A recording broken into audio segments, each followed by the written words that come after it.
அதாவது வாக்குத்தத்தங்களை தீர்க்கதரிசி வச்சு சொல்றார். எப்படி அப்பா நேசிக்கிறாரு, பிதா நேசிக்கிறாரு, இந்த மக்களை நேசிக்கிறார், காப்பாற்ற விரும்புகிறார், ஆசீர்வதிக்க விரும்புகிறார், நன்மை செய்ய விரும்புகிறார்னு திரும்பி திரும்பி திரும்பி திரும்பி பல முறை சொல்றார். வேலைக்காரங்கன்னு வச்சுக்கோமே, ஊழியக்காரங்களை தீர்க்கதரிசியில அநேகர் வந்து சொல்லிக்கிட்டே இருக்காங்க. கடைசியா ஊழியக்காரங்க தீர்க்கதரிசி எல்லாம் இல்ல, தம்முடைய குமாரனே அனுப்பிச்சிட்டார்.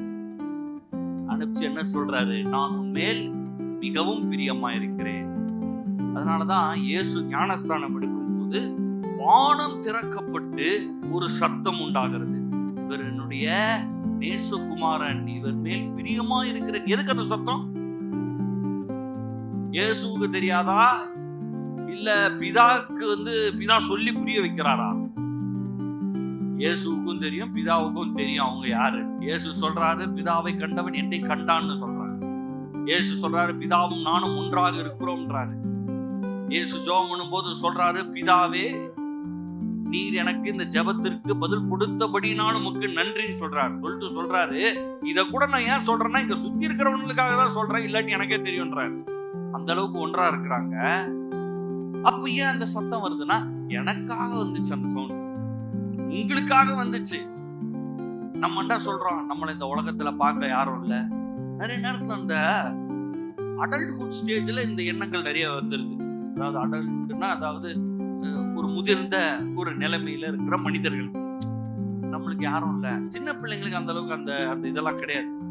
சின்ன பிள்ளைங்களுக்கு வந்து அத்தை, மாமா, சித்தப்பா, பெரியப்பா, தாத்தா, பாட்டி அப்படி நிறைய பேர் இருக்கிறாங்க பாருங்க. அப்படின்னா எல்லாம் வந்துடும். என்ன சவுண்ட் வருது அப்படி. அவங்க அப்படி யாரும் வரலன்னா ஒரு அழுகை ஒண்ணு போட்டுருவாங்க. ஒரு அழுகை போட்டாங்க, என்ன அழுகு சவுண்ட் வருது அப்படின்னு எல்லாம் அப்படியே ஊரே கூடிடும் பாருங்களா. அதெல்லாம் ஃபைன். ஆனா நீங்களாம் அந்த மாதிரிலாம் சவுண்ட் போட முடியாது. நீங்க என்னதான் சவுண்ட் போடல, யாரும் பக்கத்துல வரவும் மாட்டாங்க. மேபி ஒரு வாட்டி 2 வாட்டி வருவாங்க, அதுக்கப்புறம் வர மாட்டாங்க. சும்மா சவுண்ட் விட்டுட்டு இருக்கிறாங்க.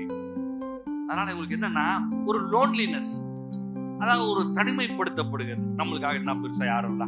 குடும்பத்துல கூட என்னன்னா அந்த எண்ணம் வந்துருது, என்ன நம்மளுக்கு யாரும் இல்லையே, என்ன போய் பெருசா யாரும் இல்லை, நம்மளை கேட்கறதுக்கு யாரும் இல்லை, நம்ம சொல்றதுக்கும் யாரும் இல்லை அப்படின்ற எண்ணம்லாம் வந்துருது.